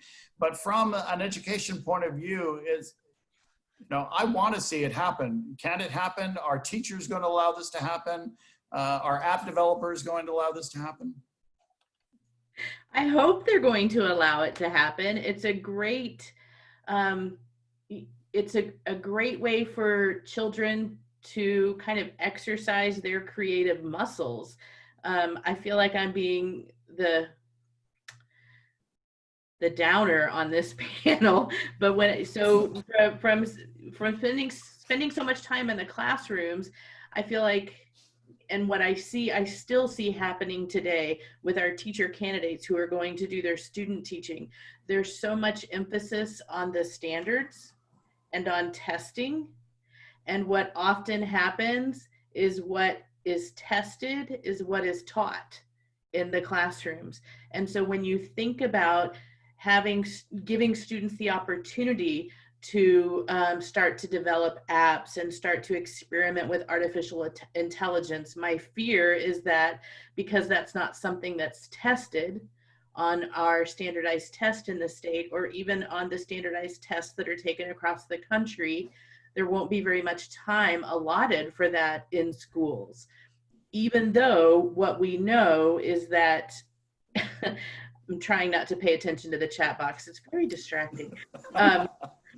What we know is when children engage in those kind of activities and educational experiences, it improves their test scores. But there's that gap of understanding there, or that fear that if we're not teaching explicitly to those standards that are tested, our students' scores are going to suffer. All right, so we have about 5 minutes left on this panel. And so This is a future of education seminar. So I'm going to ask you guys, not necessarily to make a prediction, but to talk about a trend that you're really interested in seeing developed a little bit more over the next 5, 10, 20 years. And I'll start with you, Dr. Nissen, go to you, Dr. Hale, and finish with you, Representative Anchia. Dr. Nissen? So what I'm really interested in is the future of government and the future particularly of citizen engagement, broad scale citizen engagement. So using tech to get more voices authentically engaged in lots of changes. That relates to sort of the future of power and the future of community change and goodwill, sort of the future of social good, how we frame that. But I think a lot of this comes back to we should be changing in ways that reflect a democratic sensibility, a broad, multi-voice, multicolor, multiracial, multi-ability, et cetera, sort of sensibility. So that's what interests me, and there's a lot of exciting stuff happening in that space. That is so exciting, isn't it? I mean, and when you think about it, those families that we're talking about, those families that aren't empowered, if we can empower them just a little bit more to be part of this, things would change. I remember seeing a billboard one time on the highway, and you may remember this, Rafael and Chia, when it was Edward James Olmos, and it said, when you vote, everything changes. And that still sticks with me, right? This idea that we can empower everyone. Dr. Hale, it includes children too. It includes children's participation and involvement in all the ways that have been discussed. Yeah, excellent. Dr. Hale, how about yourself? So you mentioned that idea of when people vote, things change. And Dr. Nissen, you said that includes children. You know, early voting started yesterday in the state of Texas, and a friend of mine shared with me, she opted for the drive-through voting option, and all of her children were in the car with her. And I thought, what a great opportunity for her children to see that their mom engaging in that civic responsibility and that civic opportunity. And so COVID has, it has opened up, it's shown a light on all of the disparities, but it's also opened up lots of possibilities that I'm hopeful when pandemic ends, we're all going to remember, and not just remember, but take action based on what we saw during the pandemic. Thank you, Dr. Hale, very much. All right, Rafael, Representative Anchia, what's your final sort of trend that you're looking at? Revenue, especially in light of the fact that we don't have a statewide income tax, right? And we foreclosed that opportunity overwhelmingly during the last legislative cycle by putting it on the ballot and having having it pass overwhelmingly in this state. How are we going to raise revenue in an environment where we are in an all electric, all autonomous car frame by 2035, 2040, and in an environment where fossil fuels are going to continue to decline? How do we reimagine our revenue structure in this state when there's also this very heavy anti-tax, low tax, low service ethos that we have developed here during the last 20 years? Interesting, right? People don't want to pay taxes, but increasingly, in survey after survey, people say they'd be willing to pay more for children, right? For things that serve children. So it's a interesting dilemma. Listen, thank you guys very much for your insight into our speakers. You guys could have had your own TED Talks on these things. You probably have your own texts. Laura, do you have your own TED Talk as well already? I don't have a TED Talk, but I do seem to talk a lot. Jeez. Listen, you guys can talk all you want because you guys are great. So thank you all very, very much. Let's go to our next panel, and we're doing an interesting thing here.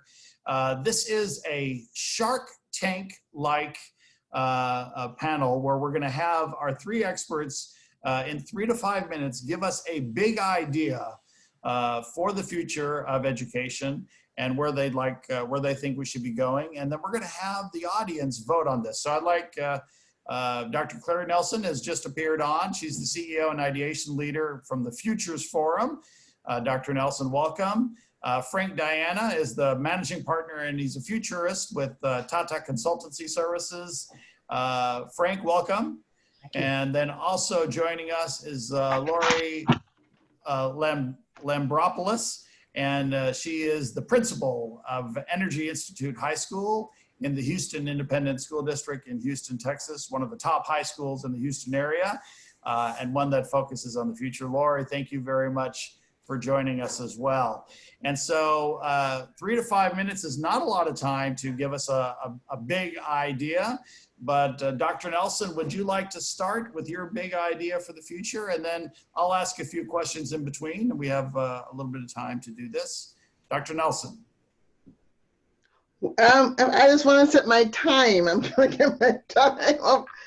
All right. Let's see if I can stick to my time here. Where's my And don't worry, I'll interrupt you if you guys go over. So okay, all right. So welcome to Lunarville. It is so good to have you join us from wherever you are on Earth or in other places in the universe. If it's the first time signing on to our video podcast, it is fantastic that you can join us, because today is a great day. We're about to sign the agreement for the Space Olympics in 2070. Can you imagine it? It is mind-boggling. And can you imagine, it's only 20 years ago, back in 2030, when we got agreement for the Space Goodwill Games. You know, everybody asks me, how did we get here? But as you all know, I was the first Jamaican on the moon back in 2036.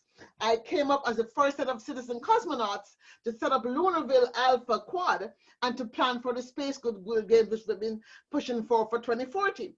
Well, my journey to the moon began way back in 2016. That's a long story, but let me jump into the issue you really want to find out, the Space Futures Game and how the Space Futures Game got started. It was back in 2019. We had a conference, World Future Society, and I was doing storytelling.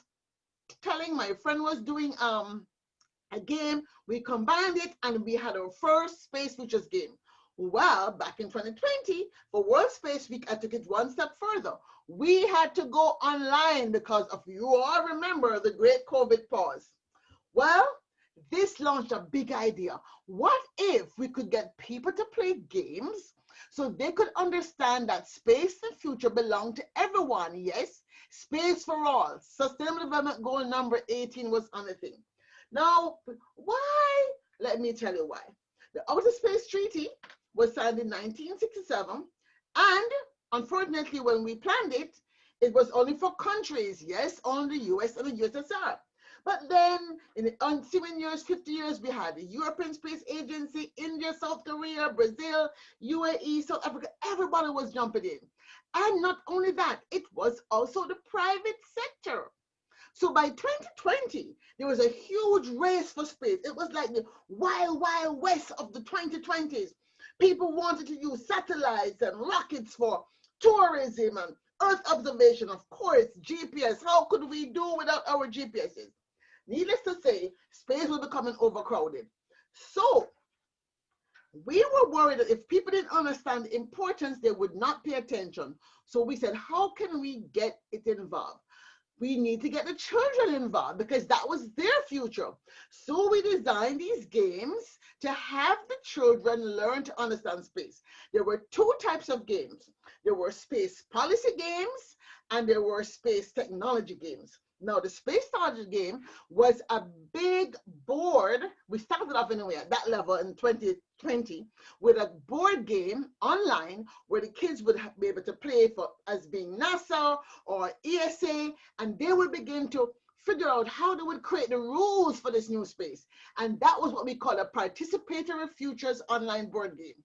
We also had a VR game where the kids were going to play how to get the debris out. Yes, get rid of the space junk, the 500,000 things in space. So we got them to play this game using the harpoon. There was a solar sail, all the new technologies that were still on the drawing board. The kids got to learn about them.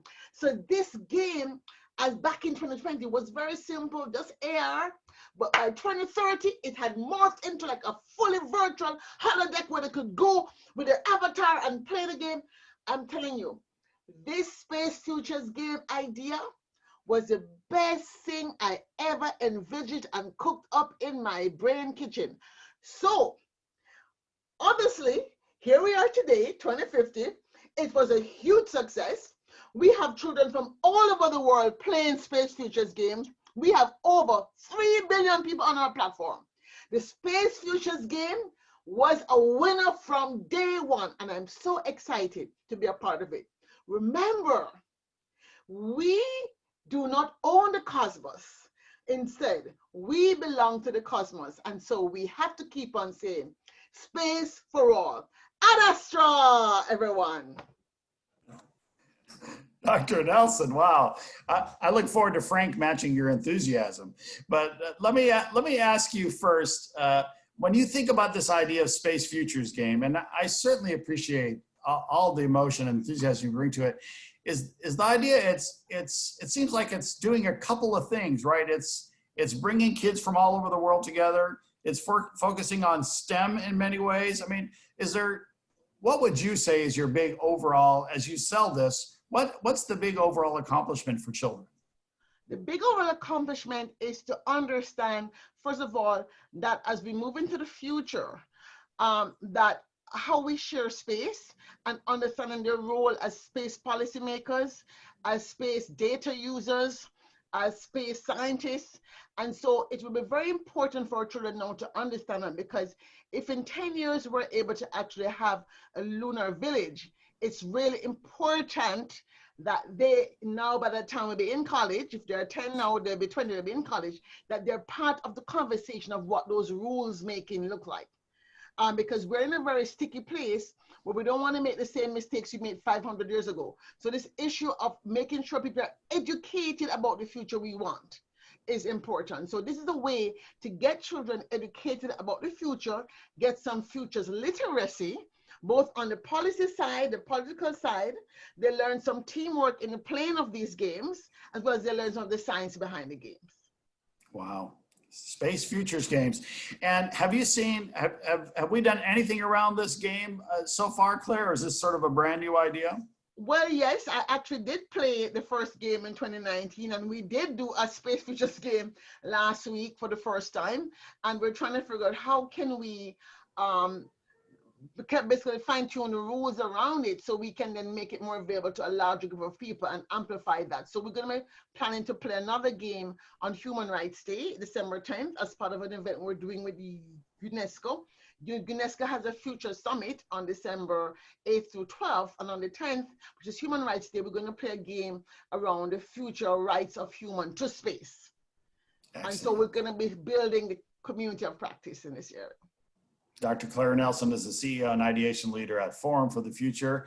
Thanks, Claire. I may come back with another question, but I want to get to Frank Diana, who's a managing partner in these Futurists with Tata Consultancy. Frank, you have a big idea for us? You're on mute, Frank, by the way. You're on mute. There you go. Am I back? Yep, you're good. That's a tough act to follow.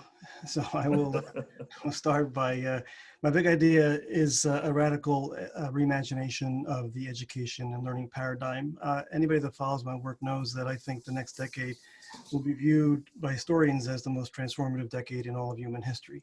And every time we've hit this kind of place in history, we've had education to help bridge the gap, transition, if you will, from the old era to the new era. In the early 1800s to mid 1800s, it was steam that changed the world, and education helped educate machine operators to move us from a period of tremendous worker stagnation to a more prosperous time. And in the second revolution, when we moved out of the farms into the factories and the offices, it was high school that actually helped us transition in that era. And I do believe that same transition is required today. And so as I look at the education challenge, I'll just throw out what the World Economic Forum is saying to us, and that is that 65% of our children will end up in jobs and careers that don't even exist today. And so we think about that. We think about a target that we're aiming for that we can't even predict or project. And so what is it about the learning paradigm that has to change? The big idea here is that we think information dumping into our children's brains is the method for education and learning. And quite frankly, knowledge and education around information is something that's going to be very abundant in the future. So why is it the premise that we're still using for education?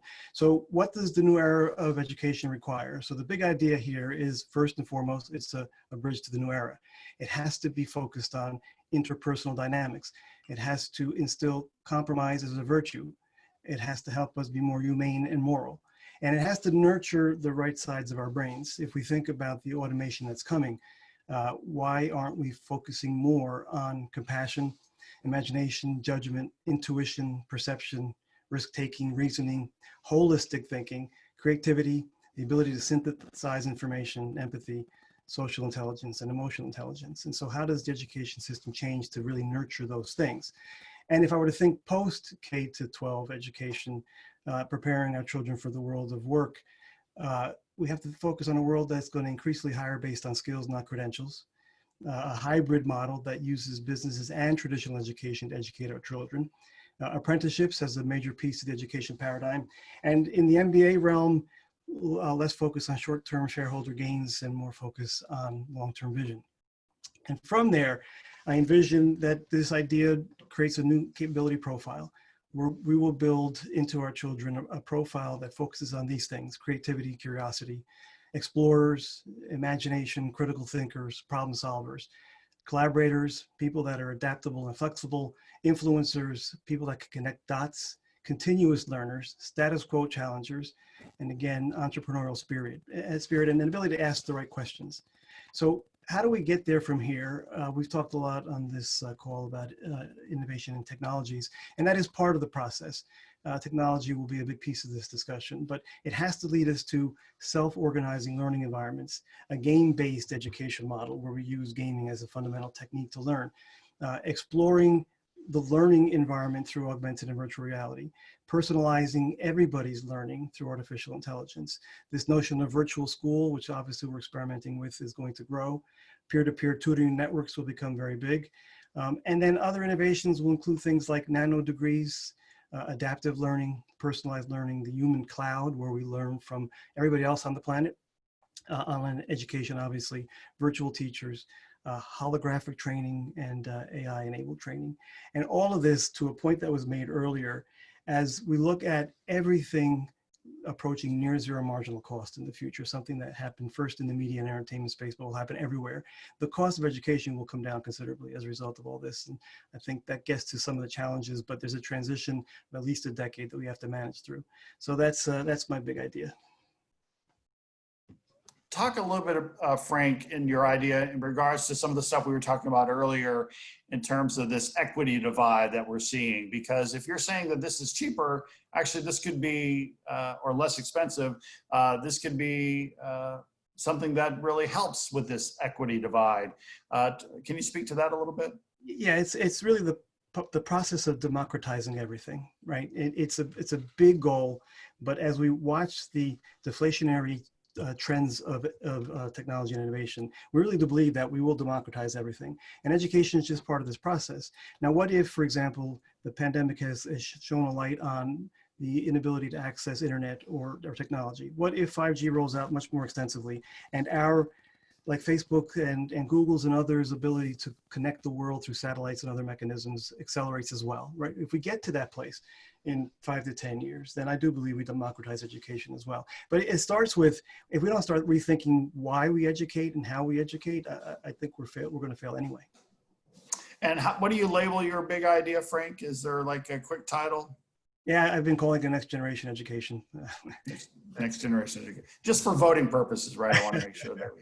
So, all right, let's go to Lori Lambropoulos, who is the principal at the Energy Institute High School in Houston, Texas. And Lori, what is your big idea?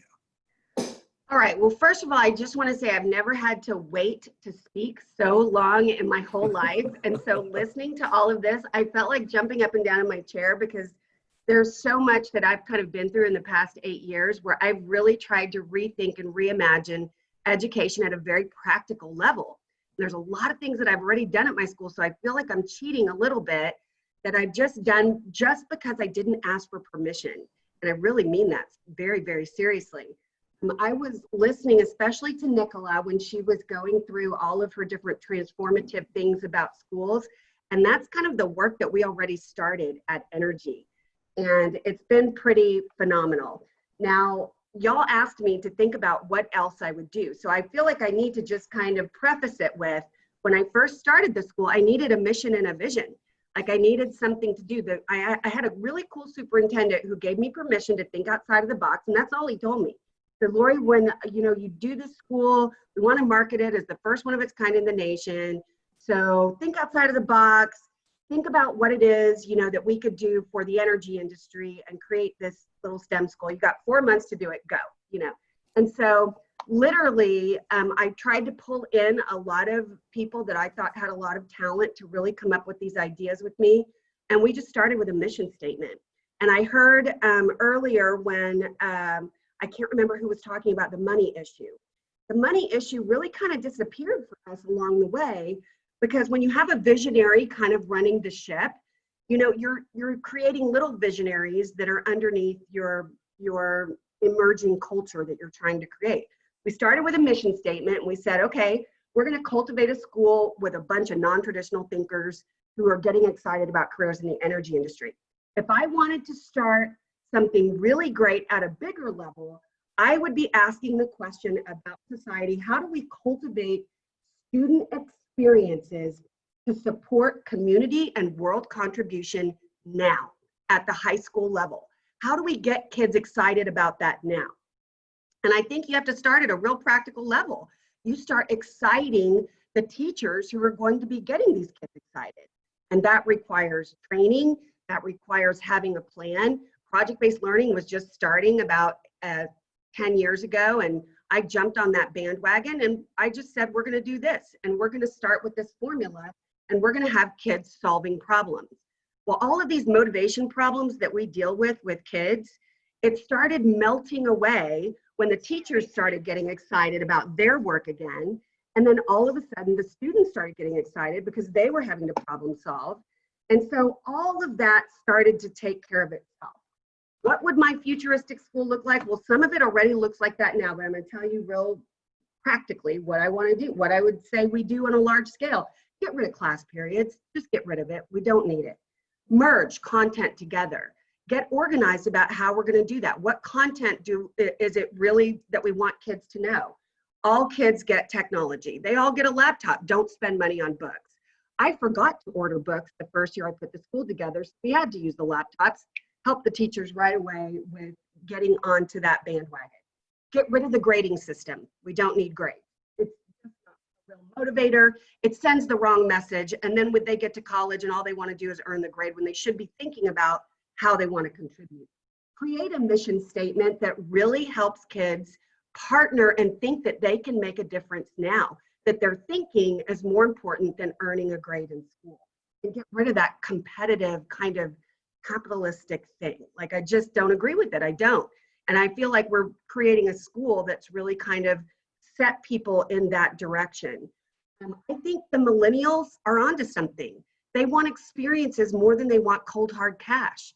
If you have a corporation that tells young people that they're going to sponsor travel so that they can participate in events that might be related to their career field, like if they're, I don't know, into engineering fruit and there's a new fruit that's being experimented on in Germany, they would much rather travel to Germany to see what that new fruit is than get paid $10,000 for just thinking about it, or maybe competing with them or talking to them or those kinds of things. I mean, I really think the other piece is, and I think Frank was mentioning it, apprenticeship.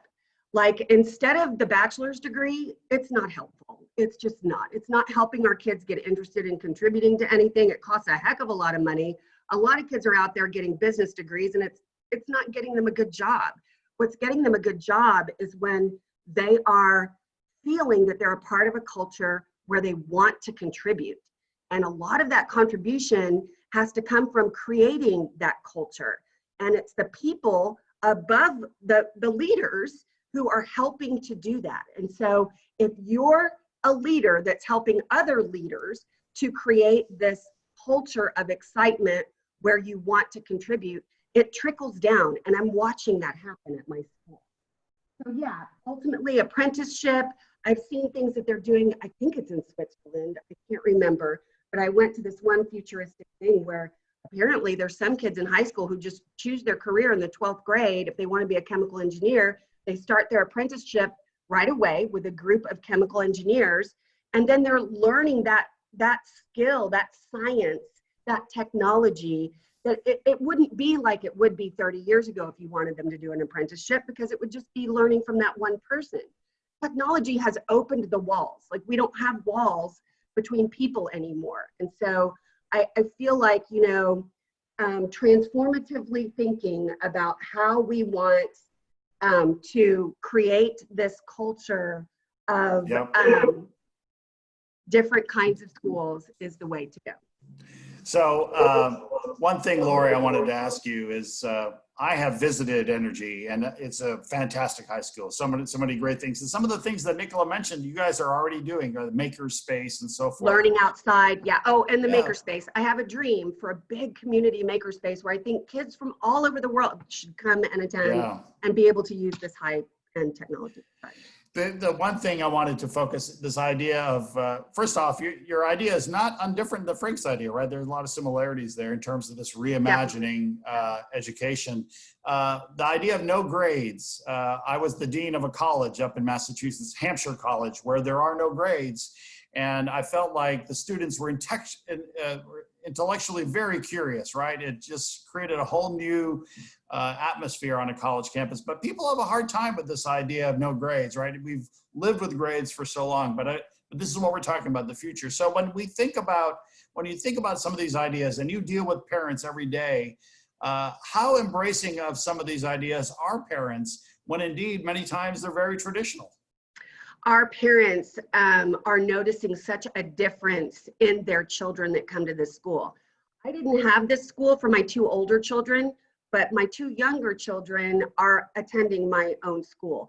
And the differences that I notice in them are the curiosity, the engagement, they're interested, they are thinking about careers that they want in their future now, and they're learning from their peers. Like, they're learning from the kids that they're working in groups with, and they're learning how to behave and work on teams and understand the capital that comes from teamwork versus just this old school idea that we're all in competition with one another and we need to get the highest grade so that we can be the best person on a list, you know?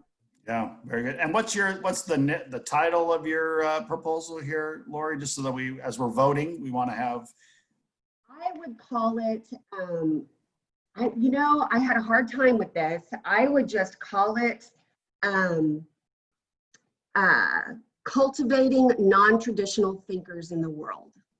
Okay, so cultivating non-traditional thinkers. We have next generation education.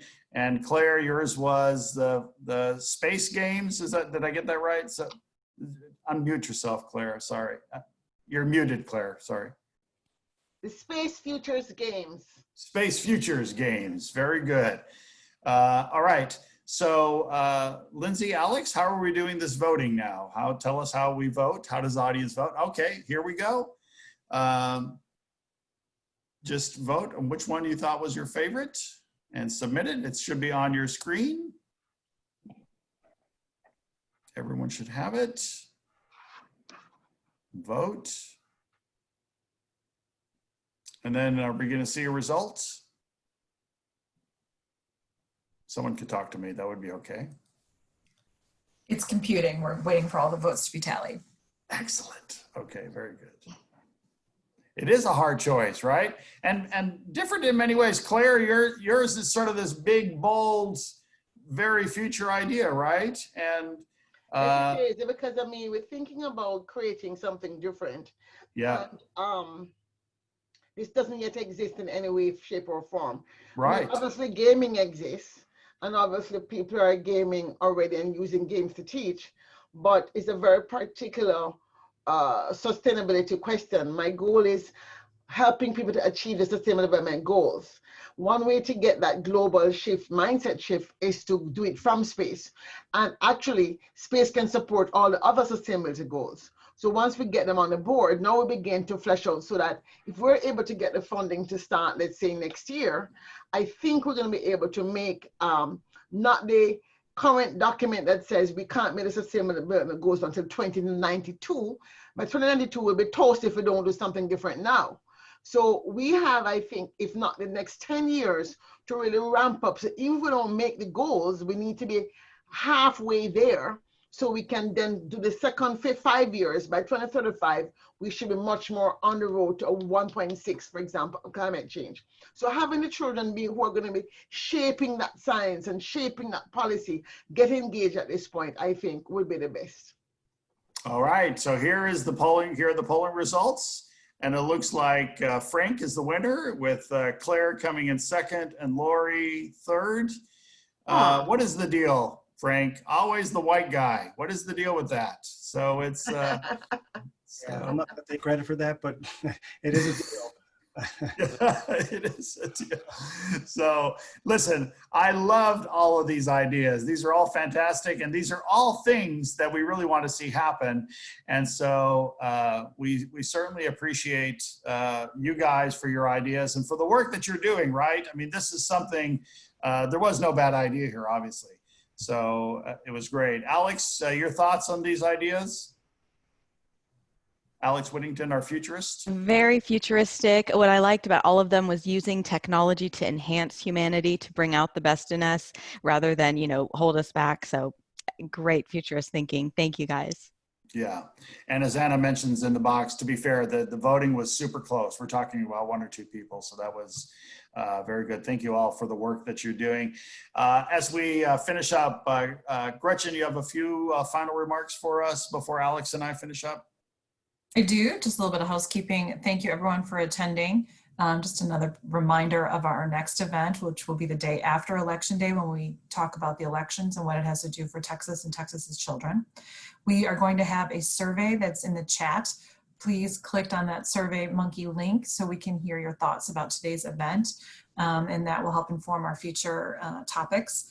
And then finally, we will be posting another link in the chat as well that includes where you will go for the quote unquote happy hour, the lunch hour conversations. So it'll be a breakout room where we can just chat with each other about what we've heard, what was inspiring, questions we might have, just like we would if we were in a real event in person. And stay on as we do that, Gretchen. I want you to come back on again as soon as Alex and I finish our final remarks. Alex, as we finish up here, we started with you and I having written an article about the future of education. What new ideas emerged out of this for you? What were the ideas that you most wanted to embrace, the most intellectually stimulating for you? I think getting back to our communities, we had a very globalized view of the future, I think, in our articles 15 years ago. But I think that getting back to community, our local sense of who we are, and rebuilding, in our local areas, that's the big sense I got from these, from the schools to the AI stuff to even the big proposals at the end. Yeah, I think that's so on target, right? And the other thing that struck me is that sometimes we think a lot of these ideas, we've been thinking about them forever, but a lot of these ideas have been in the last 5 years or 10 years. It's not something that's been going on forever. So it's important for us to keep pushing for change, right? I mean, there's so many things that need to change in the way we're doing public education. And the pandemic has really made it more clear that a lot needs to change. I am particularly struck by this division of equity and the need for us to change in regards to serving all of our kids. And as you know, I talk about this a lot, but it's just so accentuated by this pandemic. And hopefully I hear so many people talk about maybe on the other side of this, we'll be better for it, but we have to plan for us to be better for it. It's just not gonna happen. So thank you, Alex, very much. And thank you all for being a part of this. And Gretchen, you'll take us to our breakout rooms? That's right. So in the chat, you'll see the after party chat that will start at 12. So we have a couple minutes, and it's another Zoom link, and you can dial in with your phone if you want, if you're in motion. And again, please do feel free to click the Survey Monkey chat and link in the chat as well to get your feedback. Very good. What was your big takeaway, Gretchen? What was your favorite idea? Well, what I kept thinking about was that form dictates function. And so whether that's in a presentation or a school, that really leads to the outcomes, and who helps define that form is so critical. Who's at the table, who's having the conversation, and what kind of ideas they bring to it. So the earlier that we can get in the structure of that form, whether it's the architecture of a school, whether it's the design of a curriculum, or whether it's AI, I think is so critical. And I'm so glad we're having this conversation now. Good. I want to thank all of our speakers. I want the Texas Family Leadership Council, all our sponsors for this. And we'll move into our next segment right now with the breakout rooms, and plenty of guidance there in the chat. And Gretchen will stay on here just in case you need some help. But thank you all very, very much. For children, take care.